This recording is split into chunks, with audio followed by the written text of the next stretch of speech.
Good evening, sir. So today I am going to share some educational video about wind tunnels. So wind tunnels, what are wind tunnels? So the purpose of wind tunnel is these are tunnels are large tubes with air moving inside the tunnels. Are used to copy the action of an object in flight. Researchers use wind tunnels to learn more about how an aircraft will fly.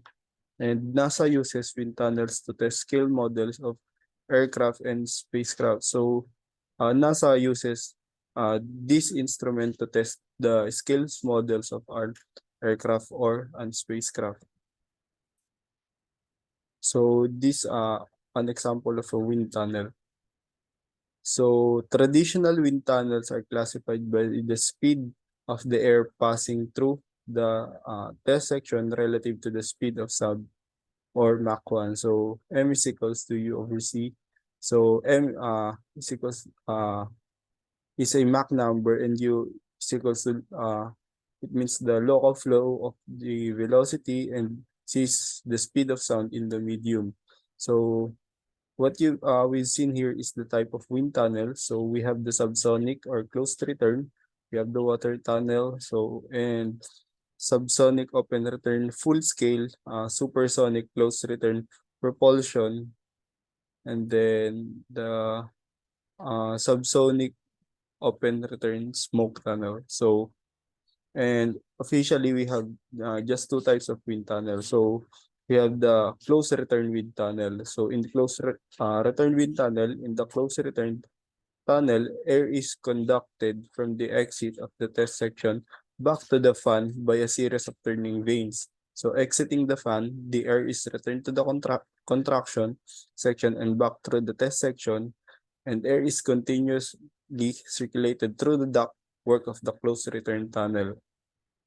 And the other one is this is an example of a water tunnel. So NASA used this one uh, to uh, to calculate uh, the the computation uh, and of an velocity of an aircraft. So this water tunnel is used to closed circuit flow visualization facility or FV so commonly called the water tunnel. So this facility helps the engineers understand the characteristics if effects of air flowing over and past an aircraft on or an aircraft component by using water to simulate air. So the flows with Mach numbers less than 0.8 are called subsonic.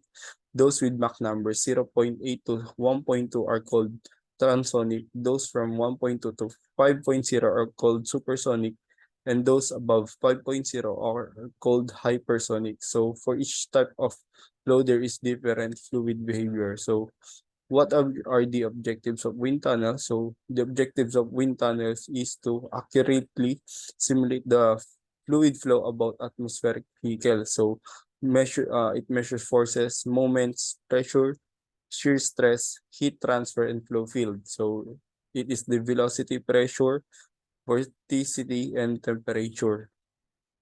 So what are the parts of a wind tunnel? So the five basic parts of the wind tunnel is front to back. They are the settling chamber, the contraction cone, the test section, the diffuser, and the drive section. So in the full scale model of a wind tunnel, this is there are the tubing vanes, fan, drive motor, tubing vanes again, then diffuser, test section, contract section, and flow straightener. So in the middle, there is the model. And in the open return wind tunnel, we have the contraction, test section, diffuser, the fan, the flow, and the model.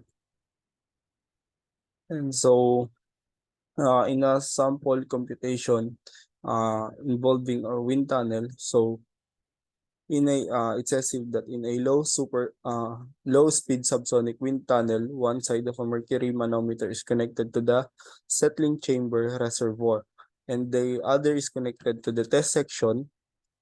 The contraction ratio of the nozzle 8 over A1 is equals to 1 over 115.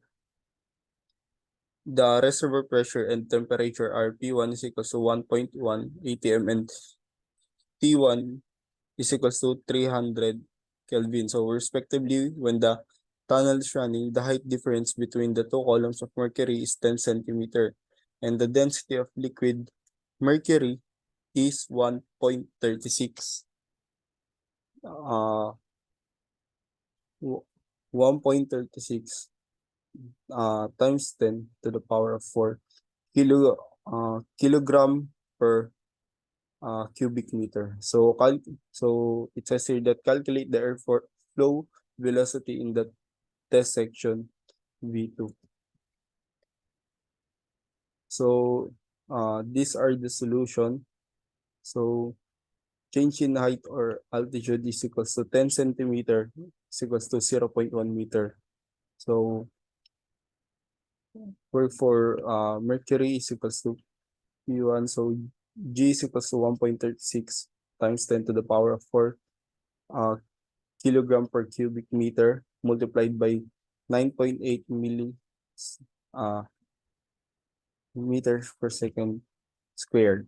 So these are constant um, solutions. So is equals to 1.33 times 10 to the fifth power Newton meter cube. So P1 is minus P2 is equals to uh, work multiplied by change in height or altitude is equals to 1.33 times 10 to the fifth power Newton meter cube. So multiplied by 0.1 meter, and it is equals to 1.33 times 10 to the power of 4 Newton meter cube. So and then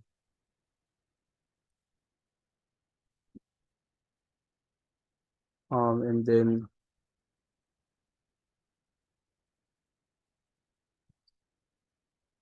R E sub 1.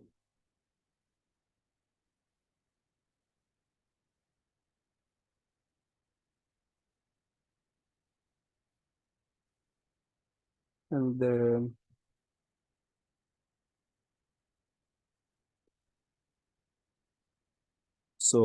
then rho sub 1 is equals to P1 over RT sub 1 is equals to 1.1 multiplied by 1.01 times 10 to the fifth power divided by 287 times 300 is equals to 1.29 kilogram